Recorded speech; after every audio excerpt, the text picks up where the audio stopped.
Yiberek Adonai v'yishmerecha, Ha'er Adonai puna alecha v'chunecha, Yesa Adonai puna alecha v'yisim lecha shalom.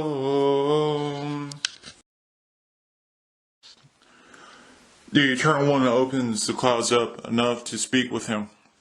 With such anger, he scolds Iyov for cursing his plans for his life, though he didn't curse him, and orders him to answer him several questions. The first several have to do with how the creation of the universe manifested, and as much as he is questioned about the arrangement of the constellations within certain seasons, the foundations of the earth, the dimensions of the earth, the tidal ranges around the world, which at the time was ancient Europe, ancient Africa, and ancient Asia, the rising and setting of the sun and moon, the thermal vents of the ocean, the origin of light and of darkness, the origins of weather systems and atmospheric phenomenon, fertility of the land itself, and animal behavior. More importantly, though, he asks Iyov, who put wisdom in people's inner parts? Who gave understanding to the mind? Due to his silence, the divine asks, possibly in a almost sarcastic yet corrective way, does the critic still want to dispute Shaddai? Let him who wants to correct the Lord give an answer.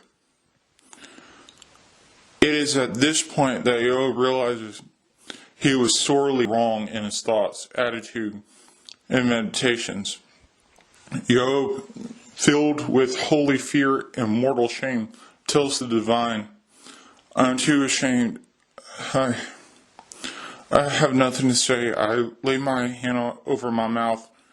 Yes, I spoke, but I won't answer more. All right, twice, but I won't go on. Stand up like a man and brace yourself. I will ask questions, and you will give the answers. He asks him if he is disputing the validity of his justice, putting him down to lift himself up, whether he can utter his voice in a way that sounds like many thunderclaps, and whether he can deck himself in majesty, dignity, glory, and splendor.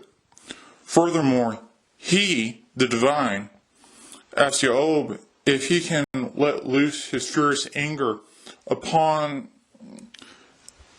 the proud and humble them, and tread upon the wicked where they stand.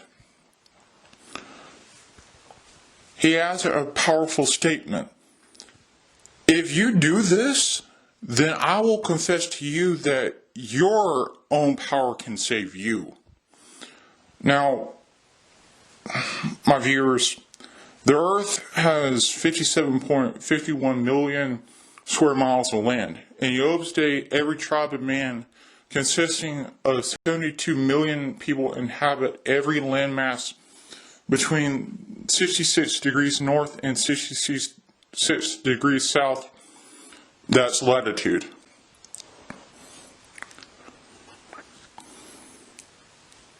By our time, half of the world's 7.8 billion people live only on 1% of Earth's surface. Yet, there are vast expanses that lack any human contact or exploration. In these remote and less populated areas, there can exist terrestrial life unknown to science or occasionally seen by indigenous nations. Some of these creatures have been documented throughout history in the indigenous legends and myths. Furthermore, there are cultures that, though they are separated by thousands of miles of water and land, have several very similar legends and stories of creatures. For example, the Algonquins, Holshuk, Ojibwe, and other nations speak of a large bird which is associated with massive deluge. In the Levant and neighboring areas, there is this behemoth.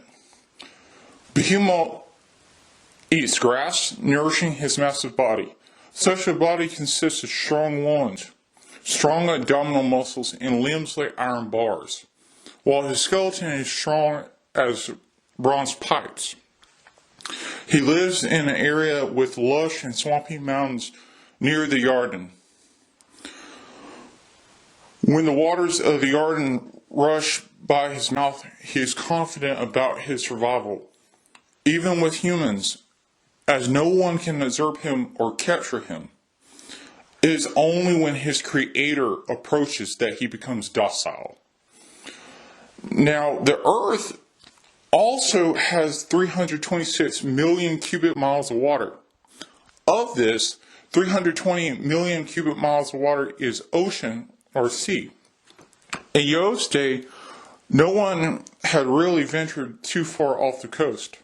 But our time, 16.3 million cubic miles of water has been explored, meaning that only 5% has been explored and documented. In the depths, an uncharted 309.7 cubic miles of water of the oceans and seas, there can exist marine life unknown to science or occasionally seen by indigenous nations. Some of these creatures have been documented throughout history in indigenous legends and myths. Furthermore, there are cultures that, though they are separated by thousands of miles of water and land, have very similar legends and stories of sea creatures. For example, in Slavic legend, there is a creature known as the quote-unquote miracle Yudo. I apologize if I butchered that. In the Levant, it is known as the Leviathan. Leviathan possesses a scaly body that is very long and withers through the oceans and seas, churning the seas and oceans as he moves. As he moves, he can glide through mud and the depths where the pressure is too much for human life to withstand. I'm talking about down in the bottom of the seas, which also means that no natural weapon can injure him or pierce his thick skin. Furthermore, he possesses a large mouth from which flames belch forth. His dominance goes unchallenged by all living sea creatures and seafaring humans. However, he also possesses unnaturally ferocious strength and speed. This creature can also affect the atmosphere above the depths. With all these attributes, it goes without saying that man is incapable of capturing him. After this corrective lecture, Iyov answers by saying, I know that you can do everything, that no purpose of yours can be thralled. You ask, who is this hiding counsel without knowledge? Yes, I spoke without understanding of wonders far beyond me, which I didn't know. Please listen and I will speak. You said, I will ask questions and you give me answers. I heard about you with my ears, but now my eye sees you. Therefore I detest myself and repent in the dust and ashes.